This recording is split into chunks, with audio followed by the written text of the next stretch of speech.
So I ended off my last video with 2 diamonds to my name, and I want to change that, so I'm heading towards the spider grinder to have my first enchant. So I have this diamond pickaxe I crafted in the last video, and I also have a bunch of lapis as well as 30 levels. So let's see what we could get on this diamond pickaxe.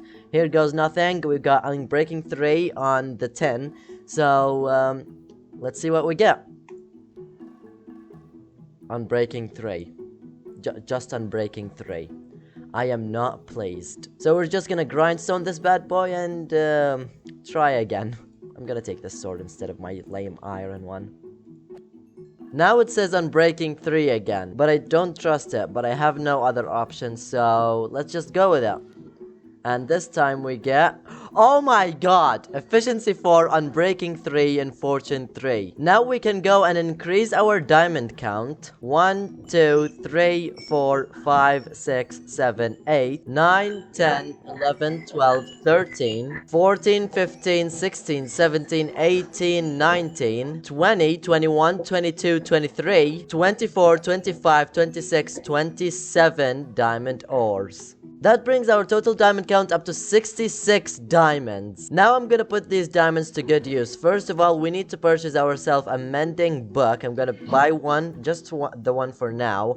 And now we have to go and craft ourselves some diamond tools. So where are my sticks? There we go. We have some splanks. We have some spruce planks. We craft some sticks and we can make ourselves a diamond axe, a diamond shovel. What else do I need? A diamond sword.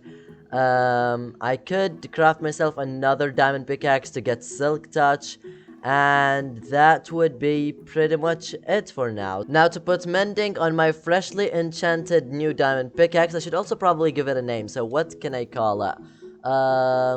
I'm gonna call my diamond pickaxe Swift. There we go. Now Swift is a pretty good diamond pickaxe. It's not the best. We still can give it an efficiency 5 and turn it into netherite.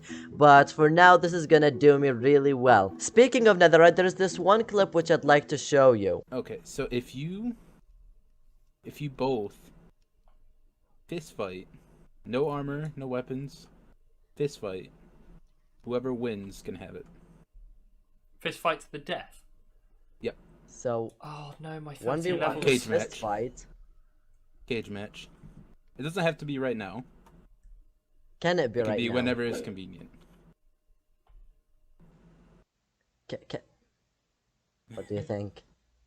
Um, So apparently me and Rover are gonna be fist fighting to the death over a netherite ingot which Brian currently has to his possession. But more on that later. For now I have better things to do, and the first thing which I need to do is make a place to call home. Now in my last video what I did is dig a little cave right here. As you can see, I've expanded it a little and organized my stuff. I have my chest right here. I've got a little bone meal farm to get like bone meal from excess crops like seeds and stuff. I have my furnace array, my crafting table and anvil. I have my wall of heads here. I've got a horse head, I've got a cod head from the last episode, I got a slime head, an iron golem head, a spider head, and a salmon head, and I have my little bed right here. But this, I wouldn't call this place home. This is just a little cave where I just settled down and put all my stuff in. But I need a proper base, and that is exactly what I have been working towards recently. If I turn around, you will see the beginnings of a little something. I have been working on what is going to be my starter base. So let me show you what I have done so far. We start from the outside, and as you can see, this place looks really different. In the last video, this place was really bland. It was just a flat area of grass with a hole in the ground, but I have come here and changed it up a lot. As you can see, we have a nice little fence thing going around. We have a little, I guess, a crane kind of thing, or I don't know. It's just something that is holding a cage that has a whole bunch of copper, and I say a whole bunch because this is the brand new raw copper block, yeah, and which is basically crafted with 9 raw copper, so it is technically like a bunch of copper but put into one block. So that is inside of that cage, and we have a little lantern here for detail, and we also have this little pile of stuff here which in my opinion gives this place a little bit of a story. quarry, which is like, in my opinion, the tough block is kind of a gravelly waste material which you can find in the caves. In my opinion, it's not really that valuable of a block. It definitely looks gravelly and kind of like a waste material. So what happened is during the digging of this cave, we got a lot of the tough block and we just piled it outside. We never, you know, got rid of it. We never put it in the ocean or something, which is a good thing. You should never throw your waste products in the ocean because that pollutes the water in the ocean. Anyways, I just added my head right here because yeah, that happened. Going down this pathway into the cave, you will see a couple of details such as these wooden beams right here to kind of support the cave, I guess. Even though the cave stands by itself and doesn't really need much support, but yeah, they're nice little details either way. To your right here, you will see the cave I've been living in with my bed, which I showed you earlier. There are my chests, my bone meal farm, and all that. And to your left here, you will find my dripstone farm. So the main area of my starter base is gonna look something a little bit like this. So for the living quarters and all the other things I'm gonna make in my starter base is gonna look something like this. Not exactly, as this has a spruce backdrop, and there's a lot more to come with when I start working on my starter base. But yeah, this gives us a nice little, just a general taste, not even an idea, just a taste of what my starter base is gonna look like with the dripstone. And we are also gonna have granite walls and the cobbled deep slate flooring, and there's, as I said, a lot more to come. To bring this idea to life, I'm gonna need a lot of materials such as the deep slate, which I've already obtained, and the granite. I have a healthy amount of both of those. But then we go to the dripstone. Dripstone is not one of those blocks you come by every day, which is why I made this farm right here. But the thing is, this farm is incredibly slow, and that is because, well, the growth of dripstone is incredibly slow. This thing has been running since the morning and has only gotten me 30 pieces of pointed dripstone. It's been about 12 hours or something, and that amount of dripstone doesn't even make a dent in the amount of dripstone I am gonna need for my starter base, which is why my plan for today is to extend this dripstone farm and make it a lot bigger. Actually, the plan was to make another dripstone farm rather than extending this one. Reason being, I want to keep this one as the way it is, purely for decoration. I'm still gonna have it working and getting us some dripstone here, but because it's a nice little small design here, I'm gonna keep it for decoration and I'm not gonna extend it. Rather, I'm gonna make another one which is much bigger and hopefully gonna yield us a ton more dripstone and is gonna be able to supply us with enough dripstone to start working on the main base area and be able to finish it as well. Originally, I had the idea of making the bigger dripstone farm right here and having it extend a long way this way, but then I realized this is communal and I think it would be a better idea if I made my dripstone farm over at my base. Since I've already dug out a little bit of the area though, I'm not going to fill it back in. I've got a couple of ideas for this area here. I might extend it a little bit so I could fit my idea in there, but for now I'm just gonna leave it like so and we'll come back to it later. I mentioned how it would make a lot more sense if I made my bigger dripstone farm over at my base area, but that doesn't really add up. If this base thing I'm currently working on isn't my base area, then where is my base? The answer is really simple. Right now on your screens, you're gonna see an image of the OmathaCraft Season 5 map, and as you can see to the north of Communal right here, there is where my base goes. That is my claim and where my most of my projects are gonna go. Now there's a lot more going on the map right here, but I'm not going to explain what's happening right now because you can find out all about it by watching the video in the top right of your screen from the OmathaCraft YouTube channel, where Vortex has explained the ideas for OmathaCraft Season 5 and how it's all going to work really well. I'm now going to make my way over to my base area so I can set up my portal over there, connect it up to all the other portals we have set up, and then start working on the dripstone farm.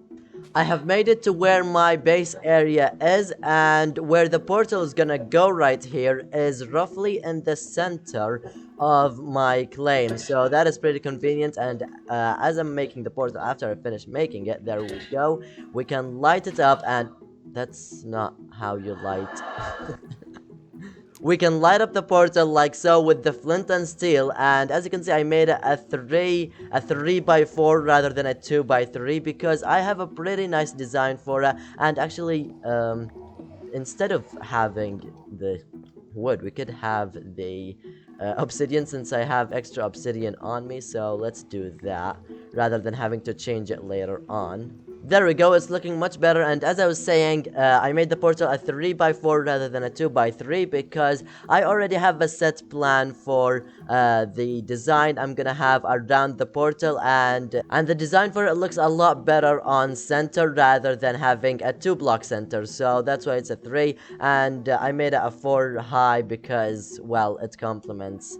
No, I guess you could say it complements the width, so it's better to have the height like longer than the width, if you know what I mean. Anyways, let's get to know our base area right here. Here we have a village, and there, fun fact, there is another village way over there. We also claim a taiga over in that direction, and we have a lot of beautiful land. Now, over there at the swamp is where Crafty is, to the north of where I am, and he has pretty much the whole swamp to himself. To the south here, there is a pretty big plains biome, not a plains village, a plains biome all to myself, and I have decided that this is where all my farms are gonna go. So I have ideas for lots of big farms, and I'm gonna be making a kelp farm, as I said, the dripstone farm today, and I have ideas for a couple more farms which I'm gonna make right here.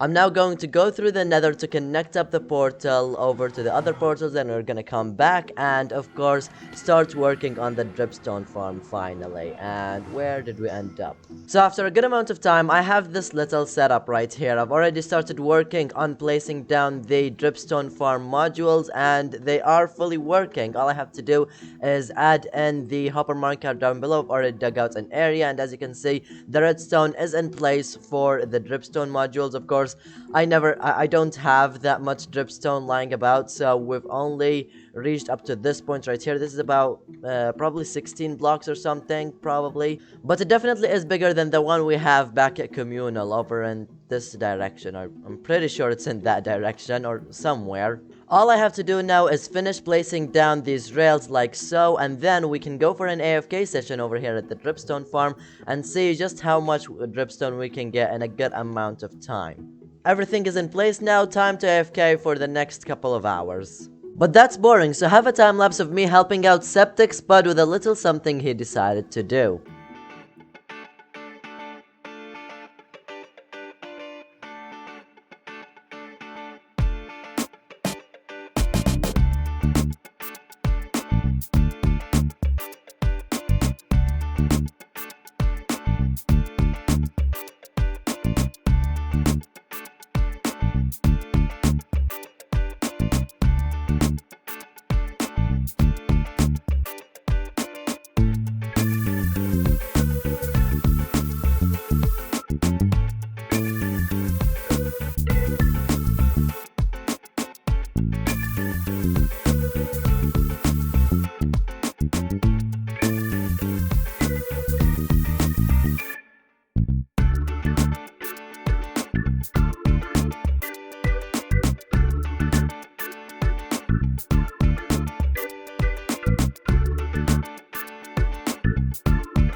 So, yeah, we kind of flooded Rover's base and created a fictional character called AquaRaccoon. I think it's about time that we leave and, you know, get back to the dripstone. After way too long, we managed to get quite far in our dripstone game. As you can see, the farm has changed quite a bit, and it now produces a lot more dripstone than it used to. So let's see the results of our AFK session right down here. We opened the chest, and there we go. We managed to get quite a good amount of pointed dripstone this time. We used to get 20 to 30 pointed dripstone every hour or two. I now have about over 2 stacks of dripstone from about, I don't know, 2-3 hours again, which is not enough, but is going to really help expand this farm a lot more. And by expanding this farm, we get a lot more pointed dripstone, and by getting a lot more pointed dripstone, we can extend our farm a lot more. And I'm currently being attacked by a phantom. Then we're just gonna go back and forth using the dripstone we get from our farms to make even more farms that will help us not only in getting the materials we need for our starter base, but it's also going to help us in the long run whenever we need dripstone at any point in time, or if we ever want to sell it or give it away. I'm gonna work on expanding the farm though off camera, because this is sadly all the time I have for today's video. If you have enjoyed this one, be sure to leave a like, also consider subscribing, as that is greatly appreciated. And for now, I'll see you all in the next video. Farewell, lads.